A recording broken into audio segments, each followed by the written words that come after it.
Hey guys, this is going to be a really long video, more of a vlog style. If that's not your thing, feel free to skip to the next one. I recently rescued a stack of servers from being e-wasted, some of which were even out in the rain. Join me in this video where I take a look at what works, what's salvageable and usable, and even upgrade some bits of my home lab. So I'm going to be doing an upgrade on the server here. This is a pretty janky thing here. Got this cyber power UPS 685 AVR, so not really powerful. It can run the setup for about 10 minutes or so when there's a power outage. So here we actually have too many hard drives. They won't actually fit in the case, so they're running externally, but they're not really connected externally, but they're kind of connected externally. So we got a fan here, just keeping everything cool there, because hard drives, they run better when they're cool. And what do we got here in the back? Just got a bunch of, so we're actually running, one of them is an eSATA running to a standard SATA connection. Like, I've really maxed this thing out. We've got a couple of USB to SATA, and we have a external SAS to SATA, which is running those drives you saw over here. And one of those, we got an SSD running virtual machine as well. So in here we have a couple of hard drives along the top, and they're just mounted straight to the top grills. That's not really proper, as you know, but that's how it's done here. Here we've got a fan to cool those hard drives up top here, and that little guy that wasn't there originally, but the RAM got really hot, so that was put in, and there's just a screw there to prevent it from flying off. It's not really screwed in. That's just to keep the RAM cool, and the VRMs got hot too, so let's keep that all of that cool. Got another exhaust fan up here for the hard drives. CPU fan, it seems to get enough fresh air. We've got a GPU. It's a terrible card. The only reason it's there is for I was doing pass-through. So I was passing that through to a VM and running cables out, really long HDMI cables to my desk, and that would allow me to basically run everything off of the server, so I wouldn't have to run another computer, more electricity, more heat, and all of that stuff. That is not running currently, but that is why that GPU is in there. It does not, the fan had died on it, so the fan was removed. It's got this fan blowing cool air in this general region, which is also necessary for that the HBA card, because that's from a server. It has a heat sink, but it needs more than just passive cooling, because normally it's in a server chassis. So we got a couple more hard drives here, and we got this stack of hard drives in here, which is cooled by this fancy I was going to say RGB, but I guess it's just B fan. So yeah, lots of cables, lots of mess. This is a pretty janky setup. I think I talked before about the X10. So that, we've got a USB cable running here to this serial adapter. So that's running to this X10 module. So yeah, the goal is, this is all going to be pulled out, and I'm going to show you in a second what's going to go in its place. Also, I plan to, that door on that cage is, one of the pins is missing, so the door doesn't work. So I'm going to take the door off, and I'm going to mount all the rack mount switches. And oh, I guess I should mention too, if anyone's curious about the specs, it's a Core i7 for 3770. Running on a P8 P67 Deluxe motherboard, and 32 gigs of RAM. We've got 2 sticks of Kingston HyperX and 2 sticks of G-Skill. Operating system, it's running Unraid, 850 watt power supply too. Okay, so here's the potentially new equipment. Some of the stuff I don't know if it's going to work or be any good. A number of these units I am absolutely certain were out in the rain, so that is not really ideal. This one is just a standard rack mount housing. Not really good for housing hard drives. Looks like it's an older motherboard. We'll have to take a closer look at it. This is a ProLiant DL380P Gen 8. This has got 16 drive bays, which is excellent. Unfortunately, I only have 2 sleds. I did have an idea that perhaps I could design and 3D print replacement sleds for it, because these sleds are actually quite expensive to buy. So this one is another ProLiant ML350P Gen 8. What I really like about this one is these all come out and I could install more of those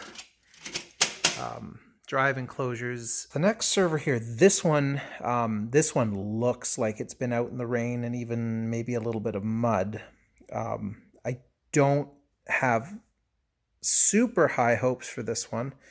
I don't intend to use this one either because you can kind of see, well, you can kind of see there, the drive is crooked. So this one was dropped at some point.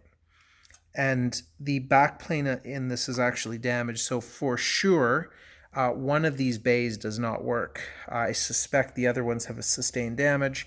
The drives don't properly sled in. So this last one, it's a sand vine enclosure. It's missing the lid and it's missing the sleds, but the drives actually slot in really nicely without sled. It's older generation hardware. We'll have to take a look and plug each one of them in to see what they all are. And then the drive enclosures. So they're all Promise V-Track. There's a number of different models though. So notice some of them have different sleds than others. These have some very long sleds. They all look the same, but they're not all the same. And then these ones, let's see what these ones, let's take one of these guys out. Yeah, see, and there's one with one of the adapters in. Okay, so we got first guy coming off the stack. This one screwed here.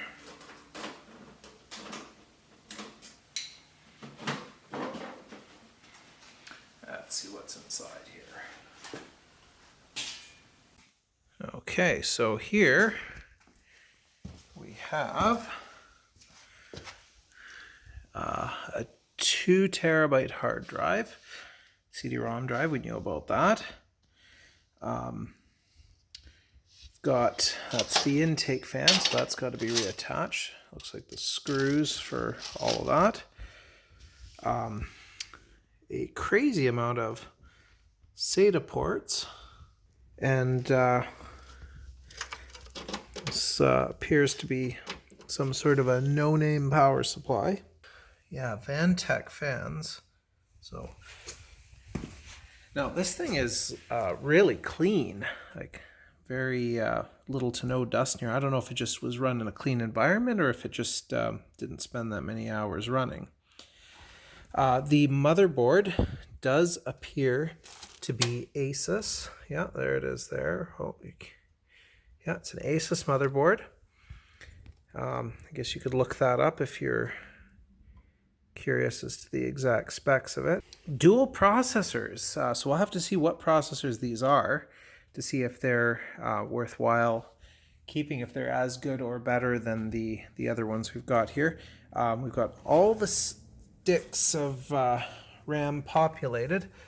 So I'm going to take a look here. Those are 4 gig each. So I believe that is 48 gigs total of Crucial DDR3. Yeah, Crucial DDR3 RAM. So that's nice.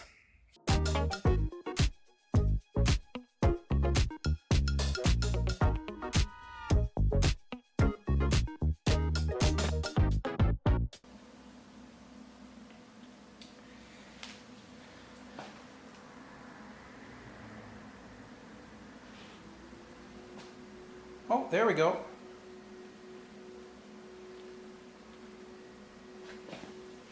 So we've got two E5630 Xeons. Yep, heavy. Okay.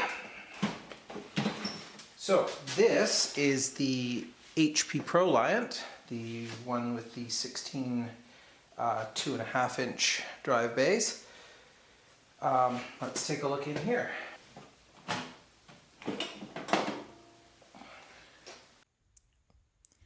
Okay, so arrived without RAM. It is fitted with dual processors, which is excellent, because when they only ship them with one, they tend to also skip out the cooling fan. So if you add another one, then you have to also get cooling fans. So it's like multiple, and then they will often under-spec the power supply too if you're, well, you don't need the extra power if you only got a single processor. It's not fitted with the extra riser card for additional PCI, so that could be added if I wanted to. It's got an SD slot, which I think is for a boot operating system if you boot off of SD. I don't know that.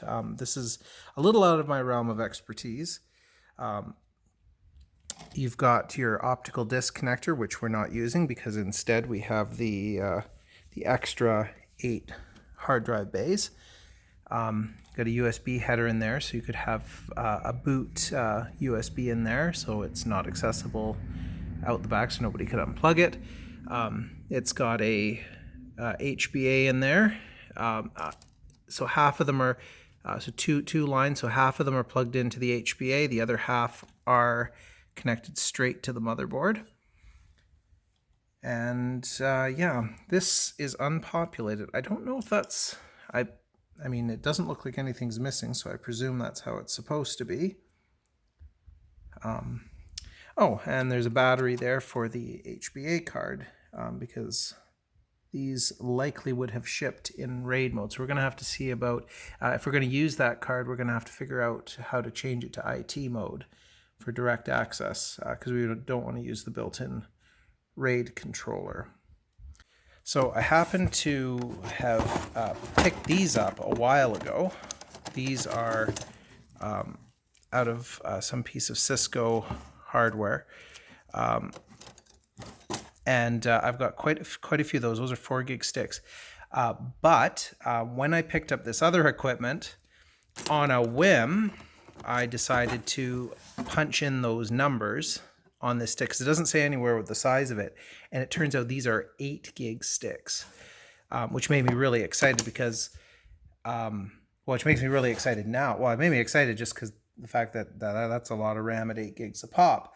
But this machine holds a ridiculous amount of sticks, which means I'm thinking now we could actually put, I think that works out to about, with that many slots, would be about 192 gigs of RAM, which is pretty incredible for a home lab.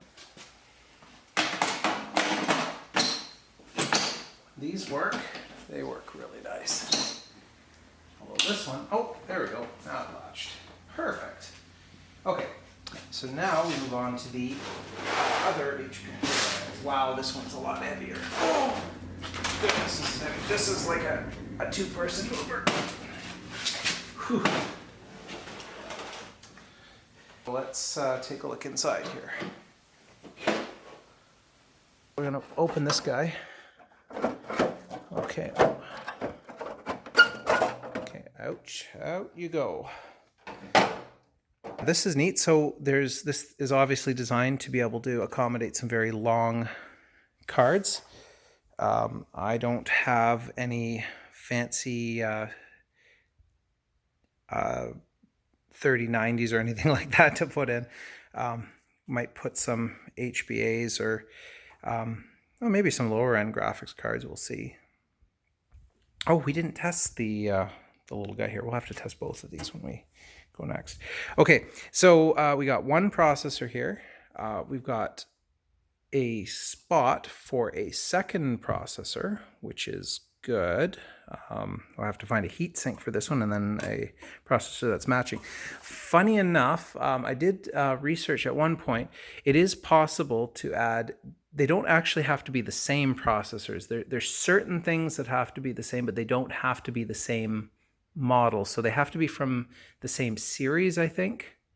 Which I guess for the most part is required by the motherboard anyway. But they have to have the same core count and maybe cache. I don't remember exactly, but they do not have to be identical models. And I don't know if putting a slower one will bottleneck the first one. Didn't look that far into it. So yeah, we got some RAM in here. What does it look like we got? We got some 4 gig sticks, some 8 gig sticks. So there's some RAM in there. We're missing the fan that goes here. That's a dummy. It says blank on it.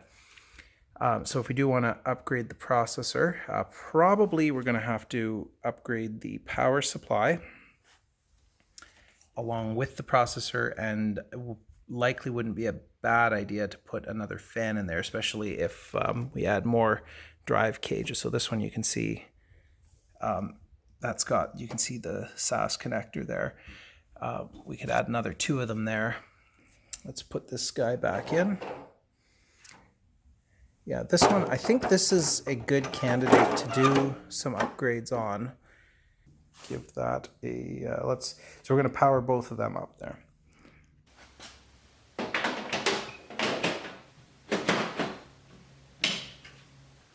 So we're going to do to the thin, not the tower, the blade ProLiant first.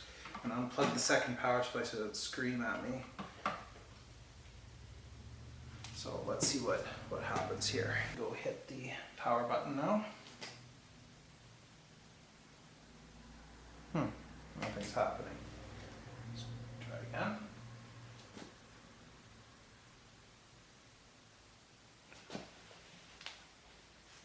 Oh, we got something there. Yep, something's happening.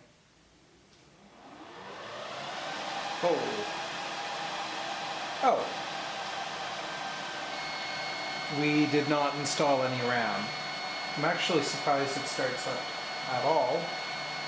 Like I said, I'm not really familiar with these type of servers. I'm more familiar with the small business servers, which is more like a workstation than an actual server. These are like enterprise type servers, which I'm really excited to be able to play with. Check this guy out. Okay, so we're going to pull one of the ones out of the tower ProLiant. Pull one of the power supplies out so we don't get the screaming beep. Plug in the graphics, and we will move the USB keyboard to one of the ports up here. Oh, this one's loud too.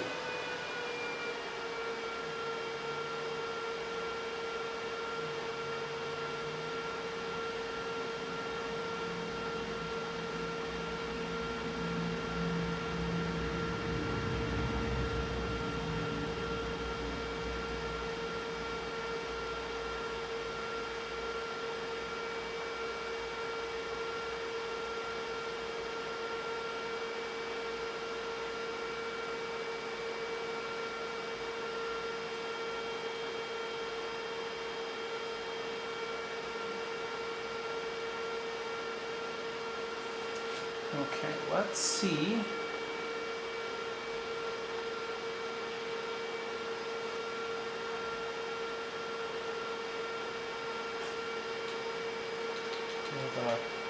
F1, F2. I just want to see, I want to get into the BIOS to see what CPU it has.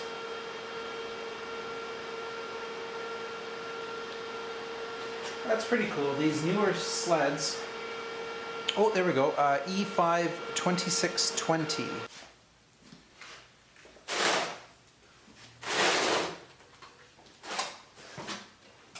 Okay. Drive shelf removed. So now we actually are on to the Lenovo. These had broke off, not because I was reefing on them so much as the sleds are jammed in there. You can see here, well, I don't know if you can see on the camera, it's very obviously some liquid damage. It's even kind of crunchy when it's coming off. So let's see here what's happening.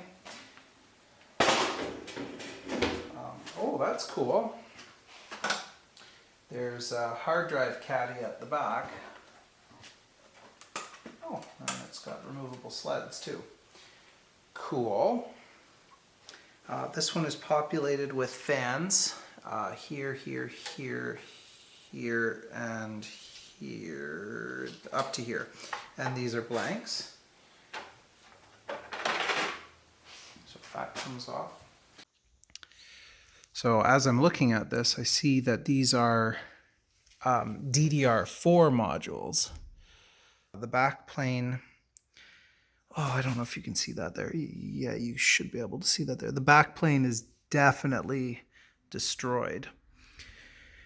And this server is probably the newest one out of the bunch. So that makes me very sad. So these aren't popular because we don't have a CPU in here. We've got four, I think they're all 8 gig modules, so that's 32 gigs in there total. Okay, so let's put the little tray back. Oh, and it's got an 850 watt power supply too, or 750 watt power supply too. This thing, I'm putting it on the right way. You can see, like, even that doesn't want to slide on very good. Like, it's all, there's all sorts of crunchies and dirt and all sorts of stuff in there. So let's get this thing up here, monitor, so we can see what's going on. And we're going to plug in power and, okay, sorry, unplug one of the power supplies. Well, that's frustrating. There is no VGA out on here. So we have to actually use DisplayPort. Okay, so I ran and grabbed a sequence of wires, or a series of wires to solve this. So we've got DVI out, not in focus, but DVI out to HDMI, HDMI to DisplayPort. So we should be good now. Well, let's power it up, see what happens.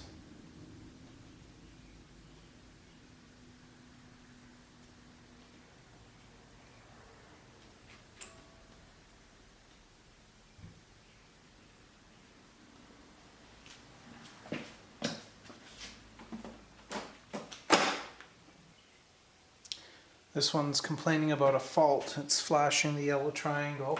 And I thought it would boot anyway and just have issues, but this one may have sustained additional damage from the drop.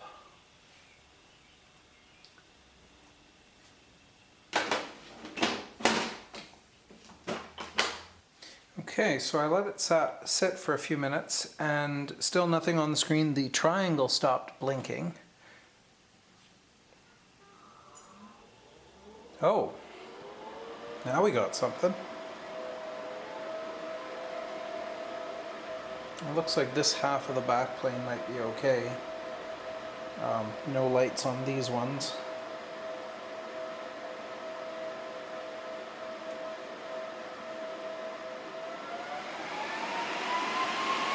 Time for takeoff.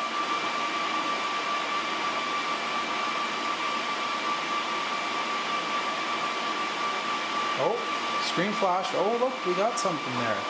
So it's an E5 2603 Xeon V3. So what's a 26? So E5 2603 V3, 32 gigs of RAM.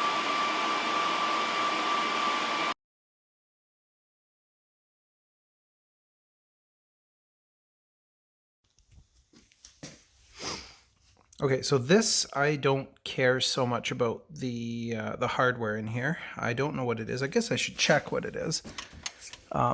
RAM-wise, yeah, RAM-wise, these are appear to be 2 gigabyte sticks. So 2, 4, 6, 8, 10, 12 gig. And I don't know what that chip is. There's only one of them. And this guy's got an HBA card here to run this backplane. And it's got the triple power supply here.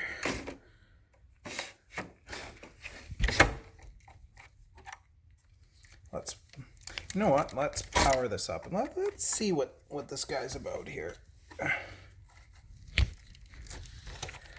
Come on.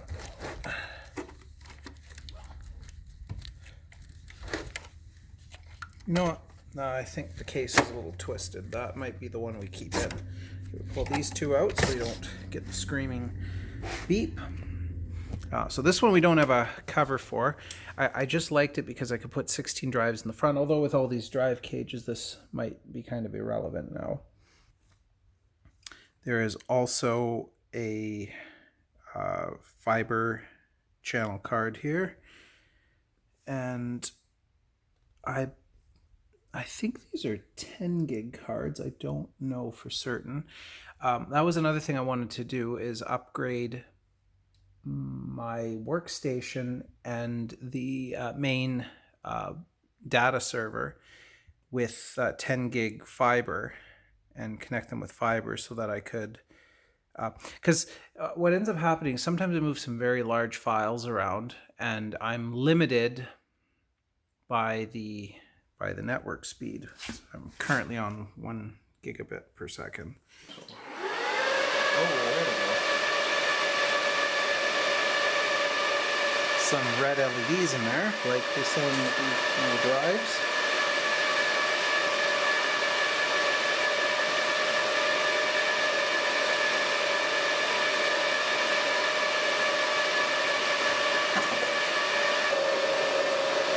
Xeon E5640. Okay, so yeah, this is an older issue. You probably don't want to use the hardware that's in there, aside from potentially the HBA and the other cards. So I guess we can shut this off now. Oh, this thing didn't work. I was hoping to hit that switch there, the case switch, so that it would stop making noise, but it didn't. I've got to set a realistic goal here. Doing a full home lab upgrade is not realistic in one shot. I rely on too many things that are currently running, and I don't want the new solution to be pushed through in a hurry that it becomes a hacked up mess like I already had. Since this chassis has 16 drive bays, I'm going to use this one as a temporary server and the rest of the hardware from the existing server. This will clear up all the wires and the mess I had, and will allow easy hard disk swaps in the case of a failure. I'll then be able to create a stack of servers and slowly transition to new hardware, eventually decommissioning this one.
Okay, it's been running for a little while. It's not gonna go.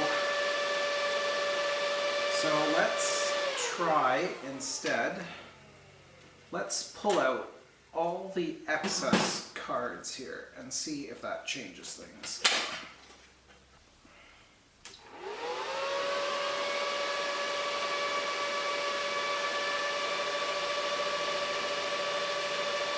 Oh, there we go. Okay, so one card at a time. So you guys, probably most of you are familiar with this, like basically unplug everything except the essentials and then plug in each card one by one to see, basically isolate which one's causing your issues.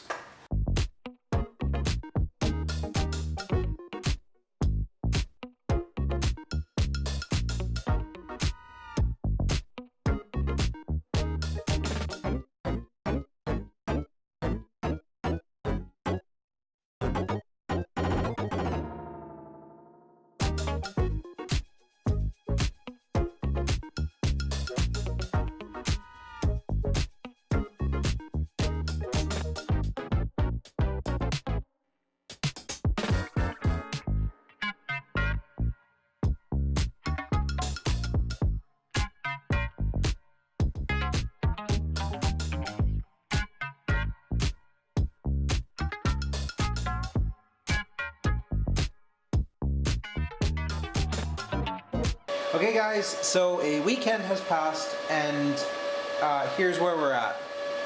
I didn't work on it over the weekend, but I needed some core services to be running. Particularly I wanted the camera system running, and I have some AI automations and stuff that are going on. So where we left off, I think, was that we had this card working, but we could not get, so that was an external card, we could not get any of the internal cards working, like to the point where I couldn't even get the machine to post. So I got the machine to post by, so I tried the trick where you tape off pins 5 and 6. If you read online, if you're having trouble getting one of these cards to work and you've done everything else, pins 5 and 6, sometimes there's an explanation as to why it's pins 5 and 6 and what they do, but that will potentially solve your problem depending on what your issue is. So that wasn't my issue. So my issue, it turned out to be something related to the BIOS. I pulled the BIOS battery, did a BIOS reset, and now the cards are recognized fine with or without the tape mod. So not sure why that was happening. It wasn't an issue for the 4-port external card, just the internal cards, and it didn't matter how they were configured. So that's really weird. Normally when I've had a BIOS issue like that, the machine just won't post, period, not that it won't post with a particular card in. So that was really, really weird for me. Maybe one of you has had that happen before, and similar scenario, but not specifically with servers, but I've been doing IT for many, many years, and I don't recall having that specific type of issue. Anyways, so what I did to get up and running with core services was I can't use this front panel because I couldn't get those cards to work. So then I got the machine to post, so I thought, okay, perfect. The cards are working. I can now set up the back plane here, put my drives in here, and get the machine up just the way it was. Wrong. I couldn't do that because I believed, so this, I'm going to be out of focus here. Hang on, let's bring it in focus here. Okay, I'm looking on a tiny screen, so that's mostly in focus. Hopefully it's good in focus for you guys. So this card I wasn't sure about. This one is it going to tell me? No, that one's not labeled, so I have to look up the part number. I don't remember. I think that's a 92. So anyway, I wasn't sure about that card. These two cards, I believed, were 9211s, which are or 9201s. The 9201 is just a standalone HBA apparently, and the 9211s are basically the same card, but they're RAID, so they're in RAID mode, and you can flash them to IT mode or HBA mode. So unfortunately, these cards are, I believe, I have to look it up again, I believe they're 9260s. So they do not have a ability to flash them to IT mode. So that's problematic. So the only way to hook them up, I can hook them up, but I have to set it up in RAID mode and set each drive up as a RAID 0. There are a lot of warnings online in the particular on the Reddit post. I looked into this because I thought, really, like, how big of an issue is it? And a lot of people are very concerned about it. So what I think I'm going to do, so this isn't running at the moment. Actually, so what I did, so to get it up and running, was I used this external enclosure. This little guy here, I plugged in the core drive. So what I did is I backed up the configuration, the unraid configuration on the USB stick. I then removed all the drives from it. That's all that's hooked up. It's hooked up with a SATA cable, which is a major bottleneck for performance because we've got 6 gigabit per second link, and that's assuming it's 100% efficient, which I don't know the stats on that, but I can tell you this is crazy slow, especially since those 2 virtual machine drives are in a RAID, BTRFS RAID 0. So this thing is crazy slow. Like booting virtual machines, like once everything's loaded, it's all right, but booting virtual machines, just getting up and running, it's just crazy slow. This is the new plan, is to get this 24 bay enclosure. I'm going to fill this with drives, with all the drives from the original array, and this is going to run in tandem with the original, or with the server that we were going to run, and these bays, these 16 bays here, are going to remain empty because we don't have a controller that's able to run them in direct mode. So that's what we're going to do to finish this up, to get this up and running. So what we are going to use is this. This is a standard HBA. This is so this one is not a RAID. It is a SAS 9212-4i4E. We're just going to use it with the external SAS to run this enclosure. I'm going to install the drive without a sled, only because I don't have these screws handy. Okay, let's go see if the drive is recognized. Yep, the disk shows up. The test disk shows up. Okay, I guess we go back and we add the rest of them and restore the stick to the original configuration before I messed it up Friday night. I got the stick restored and booted. So now I just have to install the drives, and they should show up, and we should be able to start the array and the virtual machines again, which will be great. So I've got a printout here of all the drives and the serial numbers and the position they are.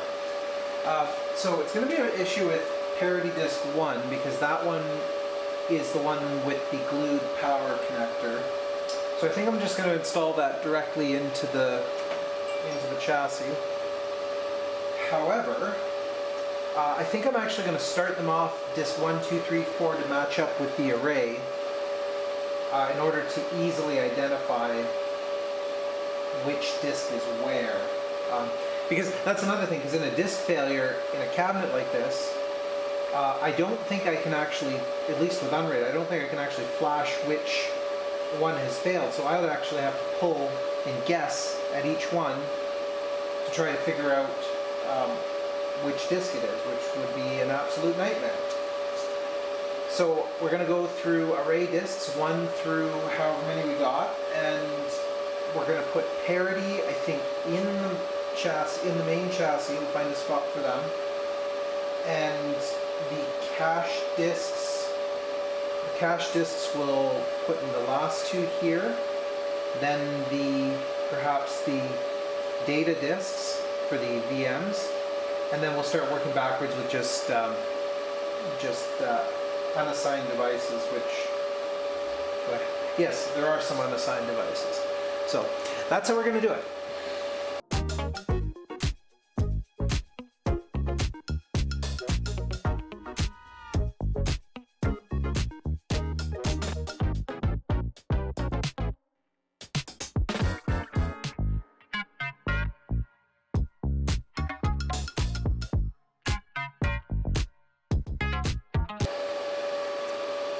So these are all loaded in their correct slots, numbered up to 10, which is the last disc. I'm a little short on sleds, as we kind of suspected would happen. There's some drives there's about 3 drives I think I didn't need, so at this point we've got all the drives except these are the last ones to go in. We've got the Parity 1 drive with the epoxied connector on it. And we have the one broken tray here with the Parity 2 disc. Now we've got the DVR disc, which is not going to get a tray, so it's just going to sit in the bottom like that. I checked, and there really isn't any strain on the connector, so it should be fine to run like that. Yeah, it'll be a hassle if I ever have to remove them because they don't have sleds, but this is what we do in a home lab, right? Sometimes better than spending thousands of dollars on new equipment. Okay, so we're putting in the last disc here. We've got cache 1 and cache 2.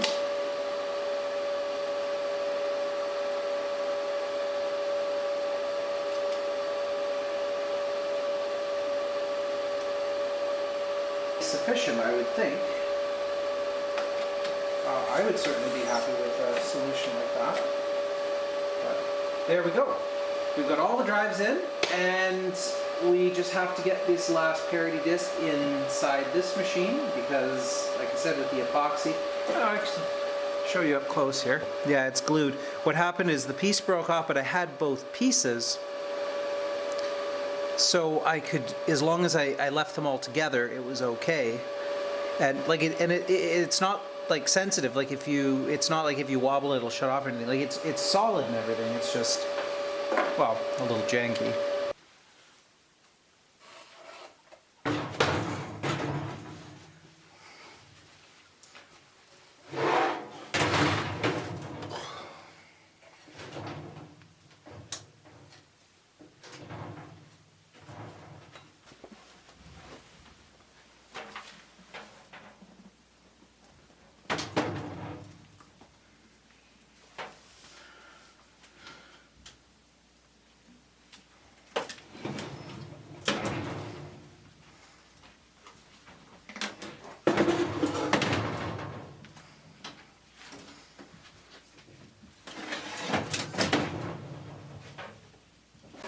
Well, I definitely know better, but that hasn't stopped me. Most of the place is wired like this, with switches and other switches teed off of switches. Here's another one hiding underneath the print station. And here's I'd say, well, there's 2 of them there, but only one of them's hooked up, an old ATA that's no longer set up. But that one down there is sort of the main switch off of the other main switch. So anyway, I plan on running all new dedicated wires to the main switch eventually. That won't be in this video or project.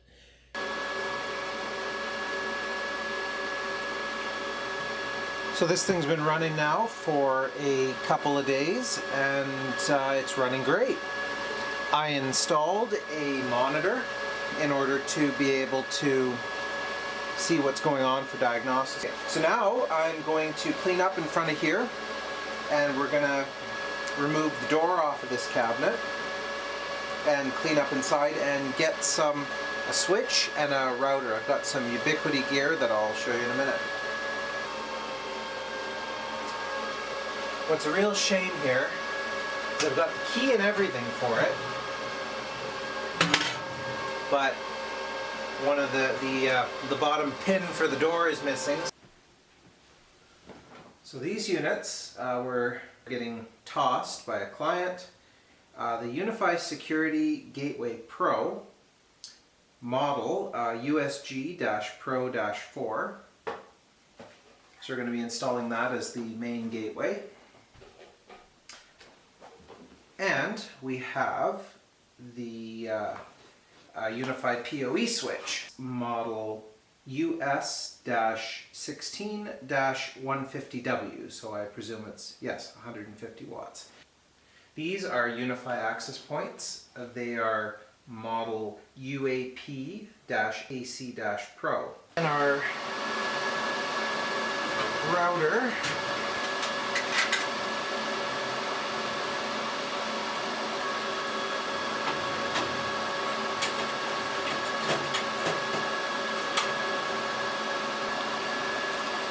Okay, so we're going to get the switches plugged in.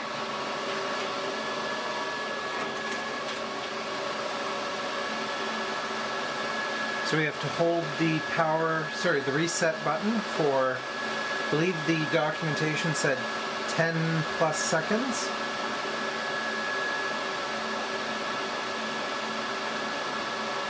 So we've got main and secondary. And just for testing purposes, we can leave it set up here. We'll go to port 2 for the access point. We use a tiny jumper to go from the LAN 1 to the switch port 1. And this link goes to my workstation, so that we're going to use that to set it up. So we're going to just plug into one port there, or it's not plugged in on the other end yet, but it will be. Okay, so the devices all show up. The Unify controller makes this really easy to set up. It's basically, aside from a few minor tweaking, it's pretty much ready to go. Ultimately, I just have to move the Ethernet cable from the existing ASUS router to the new Ubiquity router, and we're ready to go. Okay, so the last thing I wanted to do for this video was to get, I know we talked about a whole bunch of stuff that I wanted to get done, but well, this is what happens when reality gets in the way. So basically, we got rid of all that mess of wires and cleaned it up, so all the stuff is in that one chassis for the original server.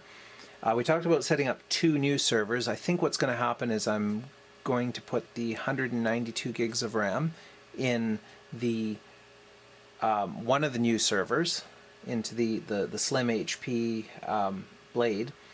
And I think from that point, I'm going to put that in the stack, and I can slowly work on getting that set up over the next little while, and then migrate to it, and then once that's happened, I can then set up the second one.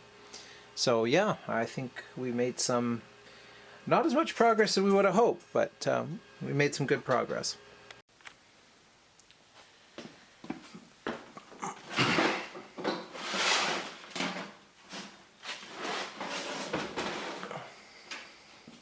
So now we're back to the HP. Blade HP, with the dual processors.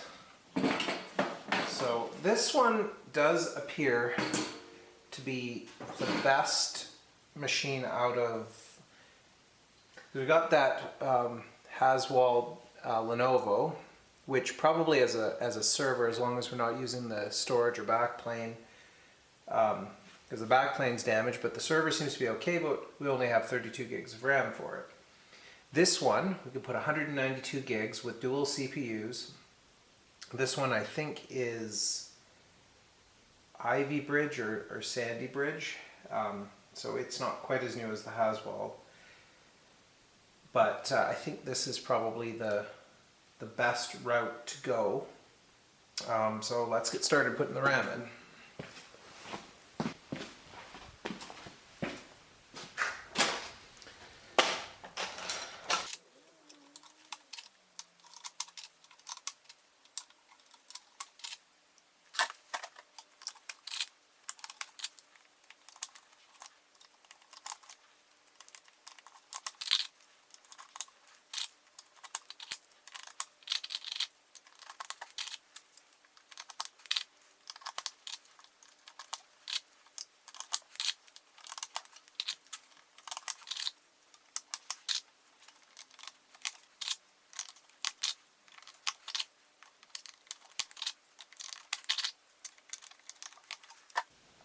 Okay, that's all the RAM in. Still got some left, so that could be used for another server. I really think this is the best way to go about it. We start, sort of deploy the best one, and then we can add some more down the road for additional services and additional testing. But this thing should not have any issues running VMs.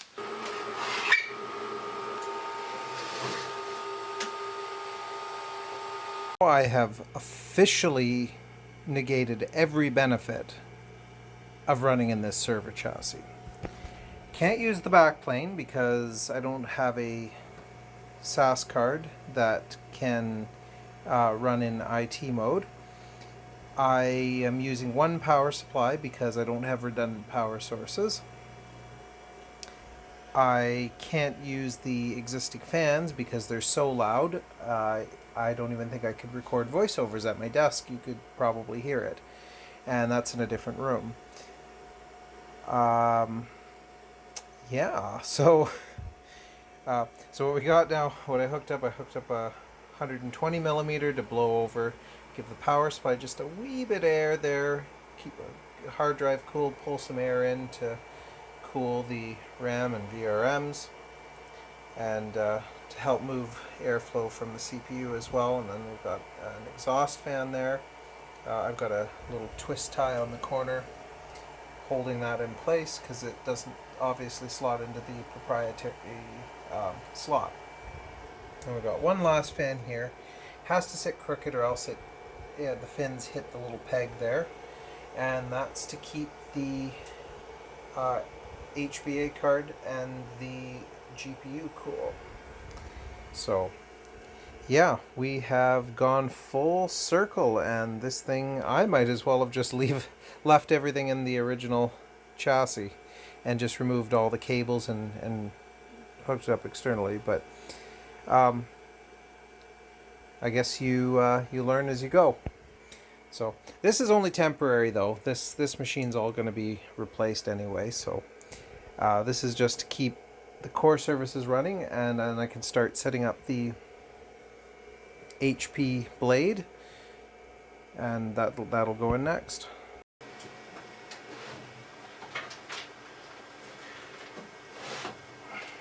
Just like that. And it kind of looks like it's in a rack even though it's not.